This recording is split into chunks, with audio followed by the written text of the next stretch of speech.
Les élus du Conseil général d'Indre-et-Loire étaient donc réunis aujourd'hui pour la première session, après l'annonce de la fermeture du collège Pasteur de Tours. C'est aujourd'hui que les élus procédaient au vote. À cette occasion, parents d'élèves et enseignants s'étaient rassemblés ce matin devant l'instance départementale. Conclusion, un vote majoritairement pour la fermeture, 22 contre 14 contre et une abstention. C'est un quartier qui effectivement concentre beaucoup de familles en difficulté. C'est justement là où il faut mettre tous les moyens pour qu'il y ait un service public qui soit le plus fort possible. Et puis bien sûr un service de l'éducation nationale le meilleur possible. On doit donner plus de moyens à ce collège, on doit tout faire, on aurait dû faire pour qu'il redémarre. Nous arrivons à un point où nous avons 96 enfants, 96 collégiens sur un collège qui peut en accueillir plus de 400. Nous ne pouvons plus maintenir cette situation car nous avons une mixité sociale qui n'est plus respectée. Il est très difficile d'assurer une diversité de l'enseignement dans cet établissement.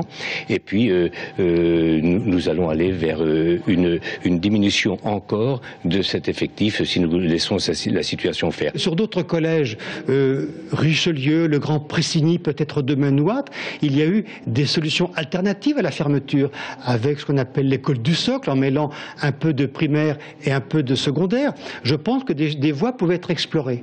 Et je suis contre le fait de traiter à l'unité. On a 56 collèges, il faut avoir une approche globale. Et ici, on a une approche partielle, une approche tronquée. C'est ce que je regrette.